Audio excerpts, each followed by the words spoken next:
right, I am happy to be joined with Sharon Sidhu. She is the Science Officer and General Manager of Numinus, who joins us here today. How are you? I'm good, thank you. How are you? Excellent. Busy time in this sector, is it not? And I'm sure just another day for what you're obviously focusing on, but this is such a rapidly growing industry, is it not? It is. Yeah. Definitely.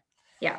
So busy time for the industry, as I said, and most notably for Numinus. To say the last few days for Numinus have been busy would be a huge understatement. You've added major research space. You've enhanced your contract services, accelerated your IP development, and increased your overall psychedelic supply capacity. So just another day in paradise, right, Sharon? Absolutely. Another day in paradise, very busy, a lot of new developments that we've announced recently, and a lot of work in the pipeline as well. Yeah. So before we get into all that, let's talk a little bit about your background and how you ended up as a research leader with Numinus Bioscience and why you were leading the team within the company. Yeah, so I come from a background of kind of high growth, highly regulated industries, actually starting back in 2011, 2012 in Okay. the what would be considered the supplements industry, more accurately known as the natural health product industry here in Canada. And I was right at the interface of the foods and the natural health product movement that was going on there at the time, as well as on the cusp of some products being taken off of the market, and then as well as the introduction of the NHP regulatory framework that was under exemption at the time. So essentially, when I came into the industry, it was into that industry specifically. Yeah. There was a lot of upheaval, and there was a lot of companies that were feeling the strain of changes in regulation. And I provided a consulting service to these organizations. One of my claims to fame, I suppose, is the Carver file, so the Carver file, as well as the oil of oregano file. So the oil of oregano at the time was actually pegged to come off of the market in Canada. Okay. And I provided some scientific advisory to, at the time, it was the Canadian Health Food Association, Okay. as to looking at the evidence that Health Canada was providing at the time and refuting the evidence, putting together a scientific advisory panel, getting information together to actually go back to Health Canada and say, actually, you know what, the studies you're looking at are not correct, and here is some more evidence. And went to Ottawa, had a bilateral, and lo and behold, you can still go buy oil of oregano. So that was one of my first forays in the industry, and I really enjoyed meeting science with regulatory compliance and helping industry.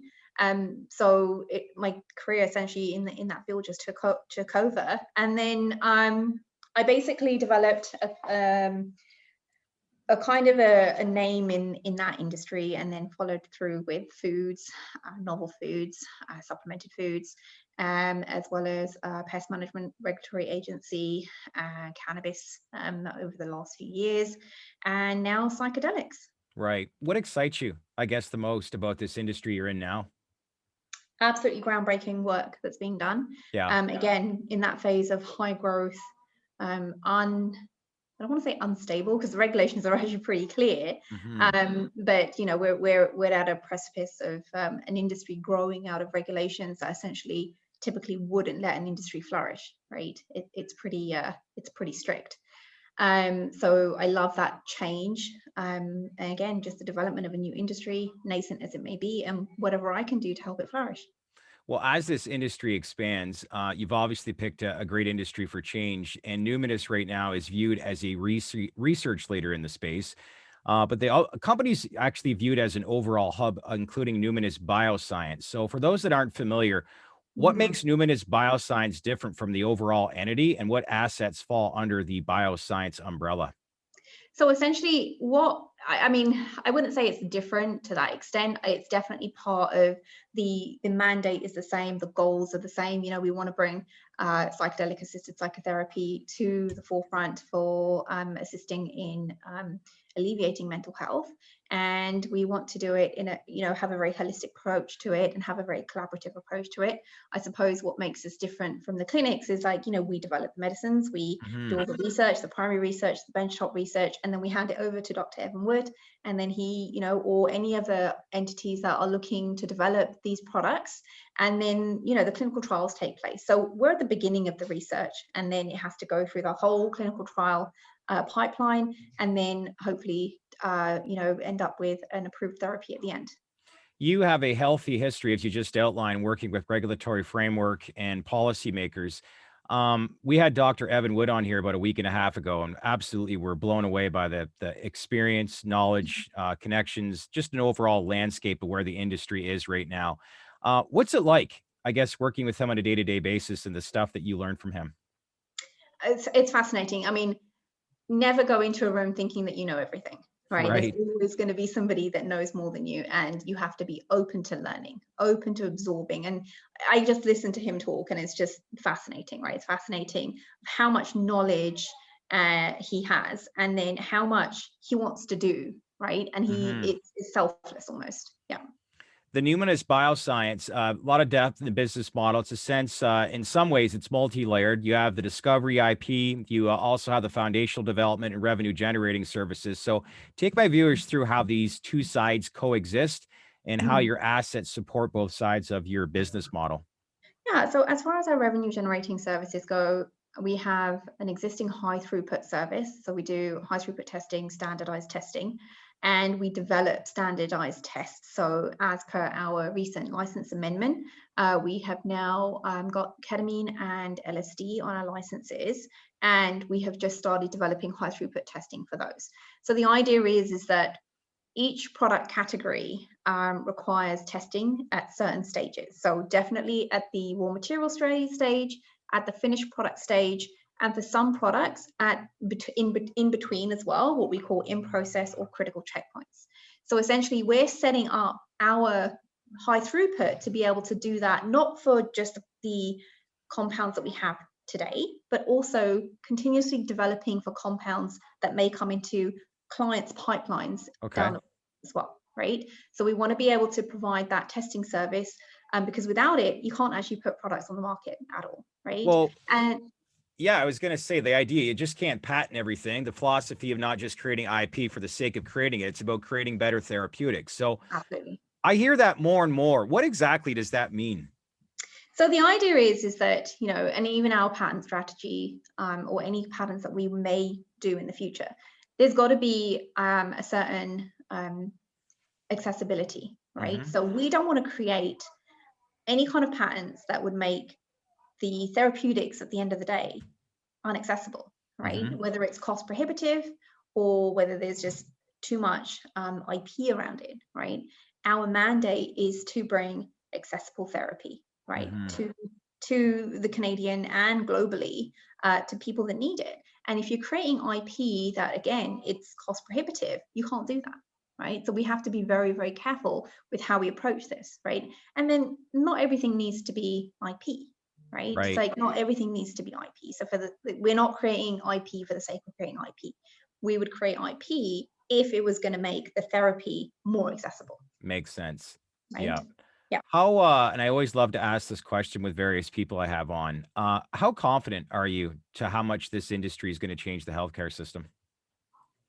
From the data, and again, you've talked to Dr. Evan Wood as well, right? Yeah. I'm confident that it would change. I think the biggest thing is that current therapies for mental health issues are dealing with symptoms, right? And not dealing with the issues themselves. Right? Yeah. And I think, in the recent years, we've talked more about mental health. There's more people out there saying that, yes, there are mental health issues, that they know someone or themselves that have had issues, whether it's short-term, long-term, and are more willing to talk about it. So if we look at how many people are afflicted, right, and we look at how much drug is being used that has, is approved, it's a problem. It's a problem. Dr. Evan Woods recently said that there was a report out to say that we may run out of some of these antidepressants, right? Because so many people are in need. Yes. Wow.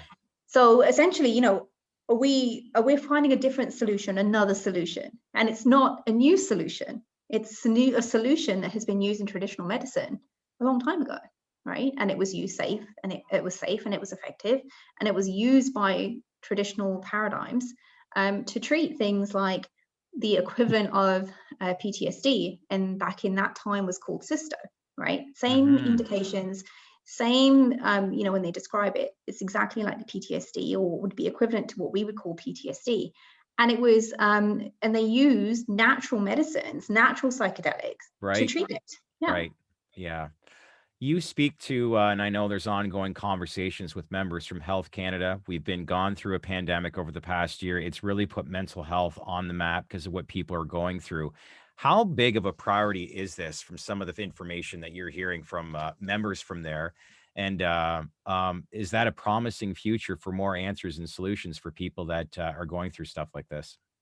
So the positive signs that we've seen from Health Canada is that, we are looking at changes in the regulations surrounding special access to include some of these psychedelics, right? So right now, special access does not include compounds under the Controlled Drugs and Substances licenses. Yeah. So having that changed in the special access regulations actually does permit practitioners to ask for psychedelics for treatment, right? We have seen that under exemption 56, but bringing it under special access does essentially make it that much easier than the exemption does, right? The other thing, obviously, the signals that we've got from Health Canada is that, they're approving clinical trials, right, for these compounds. They're approving clinical trials for these compounds.